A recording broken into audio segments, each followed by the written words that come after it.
আসসালামু আলাইকুম ভিউয়ার্স, আমি আজকে আরেকটি নতুন রেসিপি নিয়ে আপনাদের মাঝে হাজির হয়েছি। আজকে আমি দেখাবো কিভাবে রেস্টুরেন্ট স্টাইলে চিকেন উইংস রান্না করা যায়।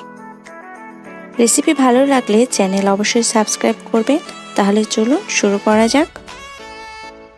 আমি এখানে 8 পিস চিকেন উইংস নিয়েছি। এবার এর সাথে মিশিয়ে দিচ্ছি 1 চা চামচ রসুন বাটা। রসুন বাটা খুব ভালোভাবে চিকেন উইংসের সাথে মেশাতে হবে এবং 30 মিনিটের জন্য রেস্টে রাখতে হবে। এবার একটি বাটিতে আমি নিয়ে নিচ্ছি 1 কাপ পরিমাণ ময়দা, 2 টেবিল চামচ কর্নফ্লাওয়ার। এবার দিয়ে দেব স্বাদ অনুযায়ী লবণ, দিয়ে দিচ্ছি লাল মরিচের গুঁড়ো 1 চা চামচ। এবার দেব গোলমরিচের গুঁড়ো 1/2 চা চামচ এবং সাথে অরিগানো 1/2 চা চামচ। এবার সব উপকরণ খুব ভালোভাবে মেশাতে হবে।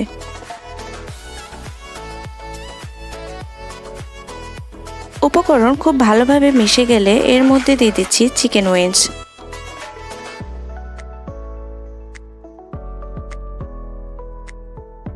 চিকেন উইংস খুব ভালোভাবে কোট করে নিতে হবে।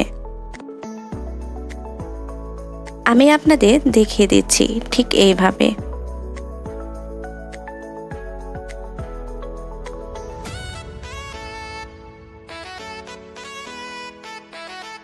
এবার একটি প্যানে ভাজার মতো তেল নিয়ে তার ভিতরে ছেড়ে দেব চিকেন উইংস।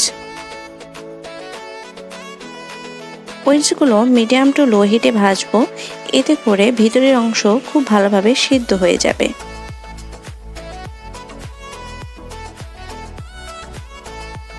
যখন উইংস বাদামি রং ধারণ করবে তখন কড়াই থেকে তুলে নেব। উইংসগুলো ভাজা হয়ে গেছে।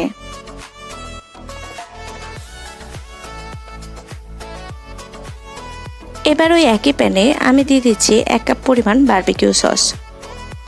বারবিকিউ সস আমার বাসায় তৈরি করা, আপনারা যদি কেউ দেখতে চান আমাকে কমেন্ট করে জানিয়ে দিবেন। এবার দিচ্ছি 2 টেবিল চামচ পরিমাণ মধু। মধুর বদলে আপনারা চিনিও ব্যবহার করতে পারেন। এবার সস খুব ভালোভাবে মধুর সাথে মেশাতে হবে। মধু যখন খুব ভালোভাবে সসের সাথে মিশে যাবে তখন দিয়ে দেব ভেজে রাখা চিকেন উইংস। সস এমনভাবে মেশাতে হবে যেন প্রত্যেকটি চিকেন উইংসের গায়ে গায়ে লেগে থাকে। আমার চিকেন উইংস রেডি হয়ে গেছে। ভিডিওটি দেখার জন্য ধন্যবাদ। আল্লাহ হাফেজ।